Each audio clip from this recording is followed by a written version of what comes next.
একটা সময়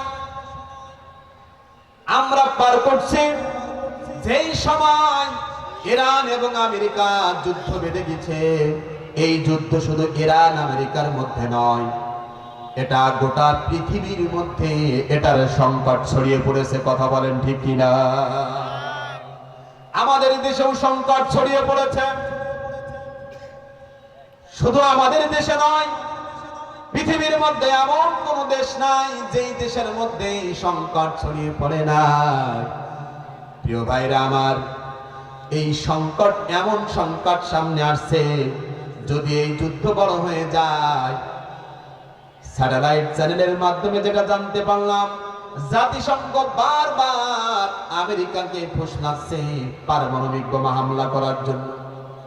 জাতিসংঘ যদি পারমাণবিক বোমা হামলা করে, অবস্থা হবে কি একটু খেয়াল করেন।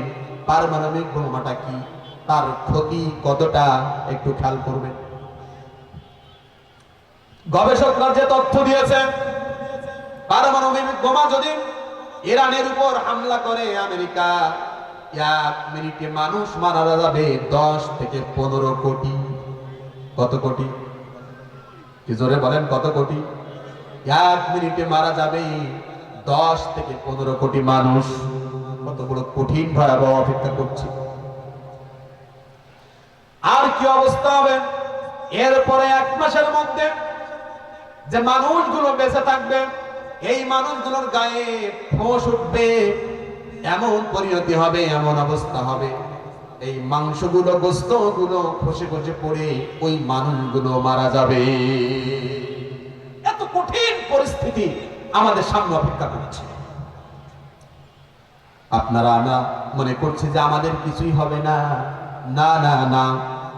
যদি ইরানে পারমাণবিক হামলা হয়, তার ওই তেজস্ক্রিয়তা, তার যে বিষ পানির সাথে ছড়িয়ে পড়বে, আমাদের দেশেও তার ক্ষতির প্রভাব পড়বে। ওই বিষ যত দূর পর্যন্ত ছড়িয়ে যাবে, ততদূর পর্যন্ত মানুষ আক্রান্ত হবে। গোটা পৃথিবীটা মুহূর্তের মধ্যে 100 বছর আগে যে অবস্থা ছিল সেই অবস্থায় ফিরে যাবে। কি অবস্থা হবে চিন্তা করুন। আর আকাশ থেকে বৃষ্টি বর্ষণ হবে না, মাটিতে আর কোনো ফসল ফলবে না। এত কঠিন অবস্থা আমাদের সামনে অপেক্ষা করছে। প্রিয় ভাইরা আমার, এই কঠিন মুহূর্তে আমাদের করণীয় হলো, 1 নাম্বার, আমাদেরকে সচেতন হতে হবে, আমাদের দায়িত্ব পালন করতে হবে। পরিবার, ব্যক্তি, সমাজ, রাষ্ট্রের মধ্যে আমাদের দায়িত্ব পালন করতে হবে, অসচেতন হলে হবে না। 2 নাম্বার, আমাদের দায়িত্ব পালন করতে হবে, আমাদেরকে দানের হাত বাড়িয়ে দিতে হবে। দানের হাত বাড়িয়ে দিয়ে আল্লাহ তাআলা যে কোনো সংকট কাল, যে কোনো সংকট মুহূর্ত আল্লাহ তাআলা দূর করতে পারেন। বলুন সুবহানাল্লাহ। কি ঠিক কিনা বলেন? দানের মাধ্যমে যে কোনো বালা দূর করা সম্ভব। এজন্য আমাদের যত খারাপ পরিস্থিতি আসুক, আমাদের দানের হাতও বাড়িয়ে দিতে হবে। আমাদের দানের হাতকে সংকুচিত করা যাবে না, যত খারাপ পরিস্থিতি আসুক।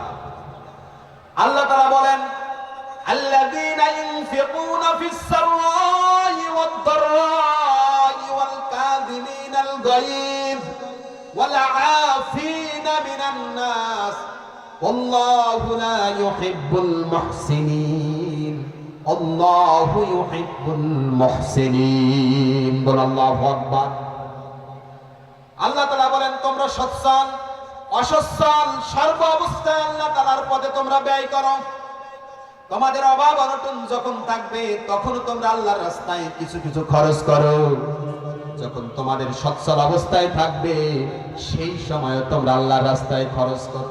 আল্লাহর রাস্তায় খরচ করলে লাভ না লস? জোরে বলে, কি লাভ না লস? কি কথা বলেন, কথা বলেন একটু, লাভ না লস? এটা কখনো লস হবে না। আল্লাহ রাসূল কি বলেছেন খেয়াল করেন। একেবারে সময় সংক্ষিপ্ত হওয়ার কারণে আমি আমার মূল কথার দিকে ফিরে যাচ্ছি। আমার উপর যে গুরু দায়িত্ব দেওয়া হয়েছে, আমি সেই দিকে ধাবিত হচ্ছি। আল্লাহ রাসূল বলেন, এই পৃথিবীতে বিশাল সম্পদ, একজন মানুষ বলে এত সম্পদের মালিক আমি, এত বাড়ির মালিক আমি, এত গাড়ির মালিক আমি, এত জমির মালিক আমি, এগুলো তার কিছুই না। তার মাত্র তিনটা জিনিস আছে। কয়টা? একটু বলেন, আওয়াজ দেন, কয়টা? জোরে বলেন, কয়টা? তিনটা জিনিস আছে। এক নাম্বার, সে যেটা নিজে খেয়েছে এটা হলো তার একমাত্র তার নিজের। দুই নাম্বার, সে যেটা পরিধান করেছে ওইটা একমাত্র তার নিজের। আর যে আল্লাহর রাস্তায় যেটা খরচ করেছে এইটা হলো তার নিজের। বলুন সুবহানাল্লাহ। কয়টা জিনিস আমার? তিনটা। যেটা আমি খেয়েছি সেটা আমার, যেটা আমি পরিধান করে নষ্ট করে ফেলেছি ওইটা আমার, আর যেটা আমি খরচ করেছি ফি সাবিলিল্লাহ আল্লাহর রাস্তায় ওইটা ব্যাংক ব্যালেন্স, ওইটা জমা আছে, ওটা দুনিয়াতেই পাবো, পরকালেও পাবো। এই তিনটা জিনিস ছাড়া মানুষের বান্দার আর কিছু না। আমার বাড়ি, আমার গাড়ি, আমার অর্থ সম্পদ, আমার অট্টালিকা, এগুলো কিচ্ছু আমার না। কথা বলেন ঠিক কিনা? কি বিশ্বাস হয়? কি কথা বলেন, বিশ্বাস হয়? আমরা যখন মারা যাই আমরা কি নিয়ে যাই? মনে হয় 200 কোটি টাকা নিয়ে আমরা কবরে যাই। কি যাই?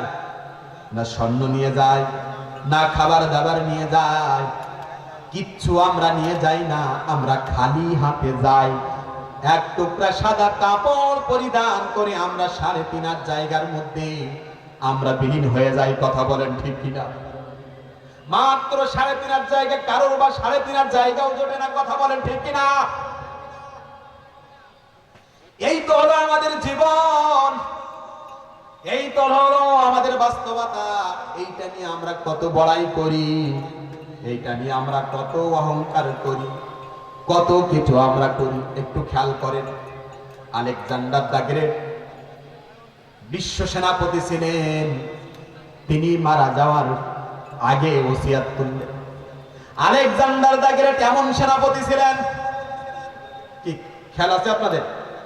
কি আমার দিকে খেয়াল আছে? আছে আপনাদের খেয়াল? একটু হাত উঁচু করে দেখান তো, লিল্লাহে তাকবীর। হাত নামান। খেয়াল না থাকলে তো ভালো লাগবে না কথা বলতে। মনোযোগ শুনুন, আমি কিন্তু জিজ্ঞাসা করব। আলেকজান্ডার দ্য গ্রেট ওয়াদ্য পৃথিবী শাসন করেছেন।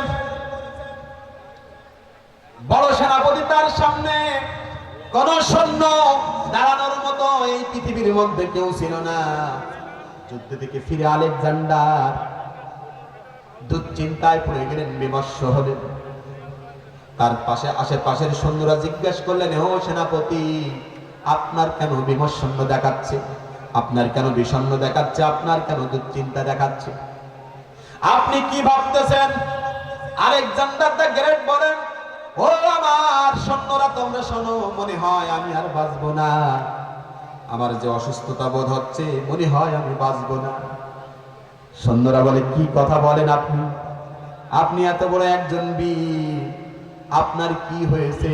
পৃথিবীর মধ্যে সেরা ডাক্তার আপনার জন্য নিয়ে আসবো, আপনার চিন্তা করার কোনো কারণ নেই। সব ডাক্তার জানা হলো, আলেকজান্ডারকে বাঁচাতে পারলো না। আলেকজান্ডার বলল, আমি তো বাঁচবো না, তবে আমার 3টা ওসিয়াত তোমাদের জন্য, 3টা কথা আমি বলে যাচ্ছি, তোমরা মনে রাখবা। 1 নাম্বার, আমি যখন মারা যাব আমার খাটি, আমার কফিনটা ধরবে একমাত্র চিকিৎসকেরা। 2 নাম্বার, আমি যখন মারা যাব আমার কফিনটা যখন তোমরা নিয়ে যাবে তখন আমার হাত দুটা নিয়ে ঝোলাইয়া দিবা। আর যখন আমার কফিনটা নিয়ে যাবা তখন আমার পিছে পিছে স্বর্ণ রৌপ্যগুলো, আমার অর্থ সম্পদ গুলো ছিটাতে ছিটাতে তোমরা নিয়ে যাবা। আলেকজান্ডার বলে, কি ব্যাপার? কি আবার কেমন ওসিয়াত আপনি করলেন? আলেকজান্ডার সৈন্যরা বলছে, ও সেনাপতি, আপনি কেন এত ভেঙে পড়েছেন? আপনি কেমন কথা বললেন? এর হেতুটা কি আমরা একটু জানতে চাই। আলেকজান্ডার বলে, এই যে পুরা জীবনটা দুনিয়ার জন্য বিলীন করে দিয়েছি, পুরা জীবনটা আমি ব্যয় করেছি দুনিয়ার পিছনে, আমি কি করতে পেরেছি? কিছুই করতে পারি নাই। এত যুদ্ধ করলাম, প্রত্যেকটা যুদ্ধে আমি জয়ী হয়েছি, কিন্তু আমি কিছুই অর্জন করতে পারি না। আমি দুনিয়ার বুক থেকে বিদায় নিয়ে চলে যাচ্ছি।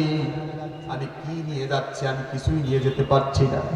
এই জন্য গোটা পৃথিবীর মানুষদেরকে আমি জানায় রেখে যেতে চাই, যে পৃথিবীর কোন চিকিৎসকেরা কোন মানুষকে বাঁচাতে পারে না। এই জন্য আমি ওসিয়ত করলাম আমার কফিনটা শুধুমাত্র চিকিৎসকরাই ধরবে, আর কেউ না। কি ডাক্তাররা মানুষ বাঁচাতে পারে? কি কথা বলেন? ডাক্তার মানুষ বাঁচাতে পারে না, ডাক্তার চিকিৎসা দিতে পারে। বাঁচানোর মালিককে বলেন, বলেন, বাঁচানোর মালিককে? আল্লাহ তাআলার হাতে। প্রিয় ভাইরা আমার, 2 নম্বর হেতুটা কি বলেন? 2 নম্বর হেতু হলো আমার হাত দুখানি ঝোলায় রাখবা।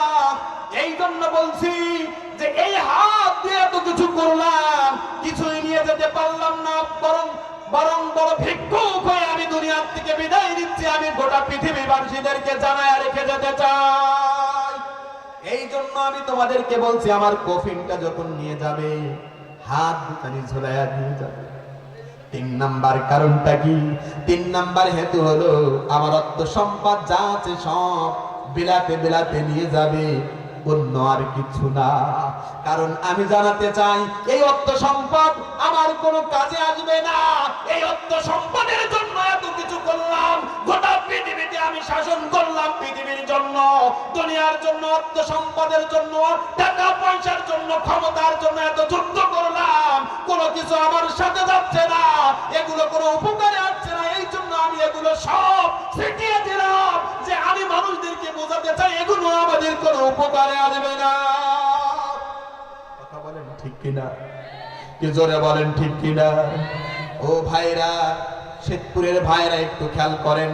এই যে গত 1 সপ্তাহ আগে ঢাকাতে একটা আসছে যে দৌলতদিয়া ঘাটে একটা বাস নদীতে পড়ে গেছিল, আপনারা জানেন? কি কথা বলেন, জানেন? ওই বাসের মধ্যে 50 জন যাত্রী ছিল। খেয়াল করবেন, একটু কান খাড়া করবেন।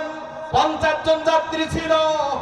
4-5 জন যাত্রী পল্টনে ওঠার আগেই, ফেরিতে ওঠার আগেই তারা নেমে গিয়েছিল চা খাওয়ার জন্য, সন্তানকে দেখানোর জন্য। যখন বাসটা ফেরিতে উঠাবে সরাসরি যখন নদীতে চলে গেল, আমি দেখলাম বাবা সন্তান ছোট্ট বাচ্চা নদী দেখানোর জন্য ফেরিতে নেমেছিল। বাচ্চাটা টেনে হিসড়ে নিতে নিতে বাসটা যখন নদীতে পড়লো, চিৎকার করতে করতে ওই দিকে দৌড়াচ্ছে। সন্তানের দিকে কোনো খেয়াল নাই। স্বামী স্ত্রীর জন্য দৌড়াচ্ছে। বাসটা যখন নদীতে ডুবে গেল, সন্তান মায়ের জন্য কাঁদছে। 4-5 জন মুহূর্তের মধ্যে ভেসে উঠলো। তার মধ্যে একটা বাচ্চা ছিল 8-10 বছর বয়স।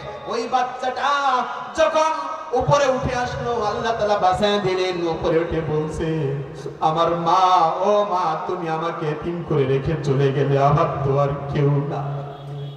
স্বামী কাঁদছে, মা কাঁদছে, সন্তান কাঁদছে।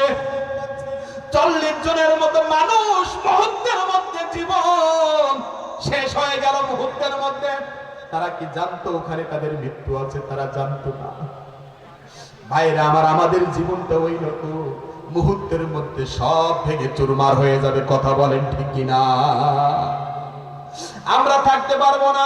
এই জন্য আল্লাহ তাআলা বলেন, ইয়াউমা ইয়াফিরুল মারউ মিন আখিহি ওয়া উম্মিহি ওয়া আবিহি ওয়া সাহিবাতিহি ওয়া বানিহি।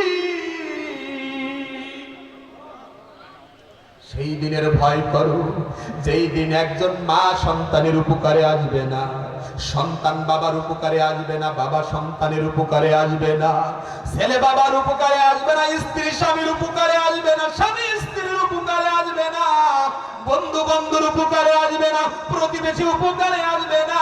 সেই দিন ভয় করো, যেদিন একমাত্র তোমার সাথী হবে, বন্ধু হবে আল্লাহ।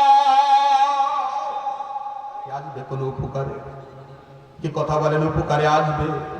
কোন উপকারে আসবে না।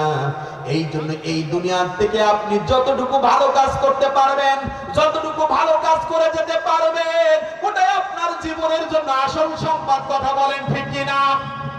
আপনি মসজিদে মাদ্রাসায় দান করতে পারবেন যতটুকু, ওটাই আপনার জীবনের সাথী। যতটুকু ইবাদত করতে পারবেন অতটুকুই আপনার জীবনের সাথী। যতটুকু ভালো কাজ করতে পারবেন ওইটুকু আপনার জীবনের সাথী। এর বাইরে আর কোনো কিছু কাজে আসবে না। কথা বলেন ঠিক কিনা? যে আয়াতটা আমি পড়েছি 261 নম্বর আয়াত, কি খেয়াল আছে আপনাদের? কি মনোযোগ কি আমার দিকে আছে? কি আছে আপনাদের মনোযোগ আমার দিকে? লিল্লাহে তাকবীর, আরো জোরে বলেন লিল্লাহে তাকবীর। আল্লাহ তাআলা বলেন মাসালুল লাযিনা ইনফিকুনা আমওয়ালাহুম ফি সাবিলিল্লাহি কামাসালি হাববাতিন আনবাতাত সাবআ সানাবিল ফি কুল্লি সুমবুলাতিন মিয়াতু হাব্বা ওয়াল্লাহু ইউদাঈফু মান ইয়াশা।